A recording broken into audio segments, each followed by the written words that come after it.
Assalamualaikum warahmatullahi wabarakatuh. Bapak Ibu guru yang terhormat, jumpa lagi di channel Guru Abad 21, channelnya para guru Indonesia, konsisten menyampaikan info valid, komitmen. Nah, di video kali ini Bapak Ibu, ada 7 kategori secara juknis resmi baik di Kementerian Agama maupun di Kementerian Pendidikan. Jadi berlaku nih untuk semua guru karena berbeda juknis, tapi kita akan tampilkan dua-duanya. Ada 7 kategori guru yang secara regulasi diberhentikan tunjangan sertifikasinya. Apa saja itu? Mari kita to the point ke pembahasannya. Nah, Bapak Ibu ini ya, jadi untuk Kemenak itu ada juknisnya. Kita akan cek satu-satu mulai dari besarannya, kemudian siapa yang dibatalkan PPG-nya. Karena dalam regulasi Bapak Ibu, baik Kemenak maupun Kemendikbudasmen ya, itu ada ketentuan yang tidak menerima tunjangan sertifikasi meskipun Bapak Ibu sertifikasi, ada sertifikat pendidiknya. Nah, ini ya 3 regulasinya. Yang pertama juknis dari Kemenak, kemudian dari Kementerian Pendidikan itu ada Permendikdasmen nomor 4 tahun 2025. Ini untuk juknis tunjangan sertifikasi untuk kategori ASN. Sementara untuk non ASN itu ada Peraturan Sekretaris Jenderal Kemendikdasmen nomor 1 tahun 2025. Ini untuk juknisnya tunjangan sertifikasi non ASN Bapak Ibu. Nah, kita cek satu persatu ya. Sembari menikmati hari libur kan Bapak Ibu. Nah, kita mulai dari Kemenak. Jadi untuk teman-teman guru Kemendikdasmen tidak ada salahnya memahami juga ya seperti apa juknis di Kemenak supaya kita tahu perbandingannya, bisa kita compare Bapak Ibu. Nah, untuk Kemenak Bapak Ibu ada ya resmi diatur di Keputusan Dirjen Pendidikan Islam nomor 720 tahun 2025. Nah, sekarang kita masuk ke kategori yang tidak menerima tunjangan sertifikasi. Guru sertifikasi tapi tidak menerima tunjangan sertifikasi sesuai dengan juknis ada Bapak Ibu. Nah, ini yang berbeda nih kalau kita lihat juknisnya dari Kemenak dan Kementerian Pendidikan. Apa saja yang berbeda? Mari kita ulas mulai dari Kemenak ya. Nah, di Kemenak ada keterangan tunjangan profesi tidak dibayarkan kepada, ada beberapa poin ya. Untuk teman-teman guru madrasah, kepala madrasah dan pengawas. Yang pertama, guru, kepala dan pengawas madrasah yang tidak memenuhi beban kerja minimal. Ya sama ya, untuk poin ini sama. Nah, poin kedua ini berbeda. Ini detail sekali kalau di Kementerian Agama kita lihat. Poin kedua menyebutkan guru, kepala dan pengawas madrasah yang tidak hadir kumulatif 3 hari atau lebih dalam bulan berjalan tanpa keterangan yang sah. Jadi kalau guru, kepsek, atau pengawas madrasah tidak hadir total 3 hari atau lebih dalam bulan berjalan itu dan dinyatakan tidak hadir tanpa keterangan yang sah, absent ya, ALPA seperti itu, maka tidak masuk dalam kategori penerima tunjangan profesi. Dibatalkan tunjangan sertifikasinya, tidak dibayarkan ya, redaksinya di sini tidak dibayarkan. Jadi 3 hari saja tidak masuk ALPA, maka absent ya, maka itu dinyatakan tidak menerima TPG dalam bulan itu. Kemudian yang ketiga, guru, kepala dan pengawas madrasah yang melaksanakan cuti sakit lebih dari 14 hari. Kalau kita lihat regulasinya, kita baca sekali lagi. Guru, kepala dan pengawas madrasah yang melaksanakan cuti sakit lebih dari 14 hari. Jadi kalau Bapak Ibu di madrasah ya, kalau misalnya sakit, kita kan tidak tahu kapan sakitnya dan berapa lama sakitnya. Tapi kalau ternyata lebih dari 2 pekan, 14 hari, maka itu tidak dibayarkan tunjangan profesi Bapak Ibu, seperti itu.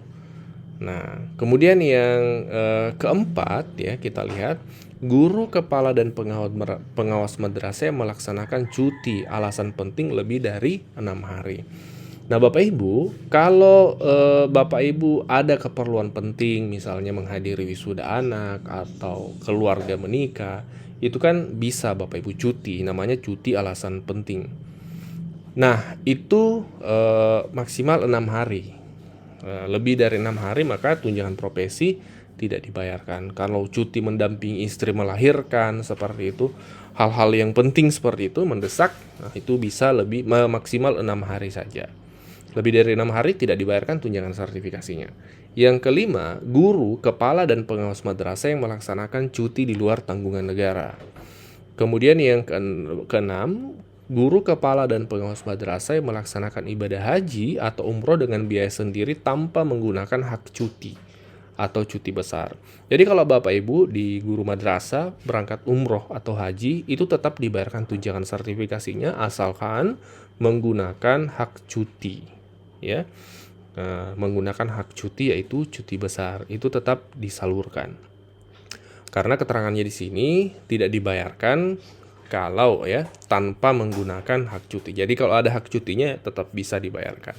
Kemudian yang berikutnya, guru kepala dan pengawas madrasah yang melaksanakan studi perkuliahan menggunakan biaya dari pemerintah, Pemda atau sponsor pada bulan ke-7 sejak perkuliahan dimulai dan dibayarkan kembali pada saat masa tugas belajarnya selesai.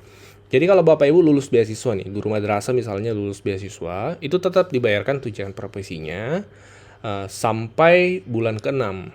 Jadi kalau sudah masuk bulan ke-7 kuliahnya, itu di stop untuk sementara tunjangan sertifikasinya. Nanti dilanjutkan kalau tugas belajarnya sudah selesai. Nah, ini terkait juknis ya di madrasah. Sekarang kita cek di Kementerian Pendidikan, apakah ada keterangan serinci ini? Nah, kita lihat ya. Nah, di bab 5 Bapak Ibu ya untuk Kementerian Pendidikan ada poin pemberhentian pembayaran. Apa saja itu? Kita lihat. Di pasal 14, pembayaran tunjangan profesi, tunjangan khusus, dan tambahan penghasilan diberhentikan karena 1. Cuti di luar tanggungan negara, kemudian yang kedua meninggal dunia, kemudian mencapai batas usia pensiun, kemudian cuti sakit melebihi dari 6 bulan, kemudian mengundurkan diri atas permintaan sendiri, dipidana penjara berdasarkan putusan pengadilan yang mempunyai kekuatan hukum tetap, mendapat tugas belajar, kemudian tidak lagi menduduki jabatan fungsional guru. Nah, jadi sepertinya kalau kita lihat di sini itu tidak serinci di Kemenak. Pun kalau cuti sakit, di sini ada keterangan cuti sakit melebihi dari 6 bulan. Nah, jadi batasannya dia 6 bulan. Kalau lebih dari 6 bulan itu diberhentikan tunjangan profesinya. Ada penjelasan tambahan di sini Bapak Ibu di ayat 3. Pemberhentian pembayaran tunjangan profesi, tunjangan khusus, dan tambahan penghasilan kepada guru ASN kategori huruf D yang sakit tadi itu ya, dilakukan pada semester berikutnya.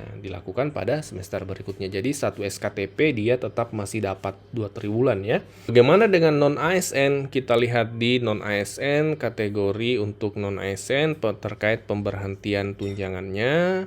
Apa saja regulasinya, supaya kita melek regulasi Bapak Ibu ya, supaya kita paham seperti apa aturan mainnya. Nah, untuk non-ASN di peraturan sekretaris jenderal juga ada poin terkait pemberhentian pembayaran. Apa saja? Yang pertama, meninggal dunia, maka pemberhentian dilakukan pada bulan berikutnya. Kemudian mencapai batas usia pensiun, tidak lagi berstatus guru non-ASN. Kemudian melaksanakan cuti sakit lebih dari 6 bulan. Kemudian mengundurkan diri atas permintaan sendiri. Kemudian dijatuhi pidana penjara. Kemudian mendapat tugas belajar. Jadi untuk non-ASN kurang lebih sama dengan ASN di Kementerian Pendidikan, Bapak Ibu. Nah, ini ya. Jadi kalau kita lihat di Kemenak memang sepertinya dia lebih strict ya, lebih rinci regulasinya.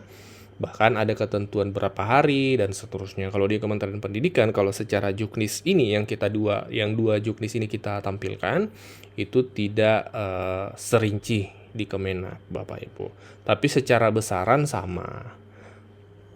Hanya kalau di Kementerian Pendidikan, guru SD, SMP, SMA, SMK itu kan masih juga ada dari pihak Pemda, Bapak Ibu. Jadi Pemda biasanya punya juga ketentuan sendiri nih untuk guru SD, SMP, SMA di daerahnya. Secara umum, ya tetap mengacu pada juknis yang ditetapkan oleh Kementerian Pendidikan, Bapak Ibu.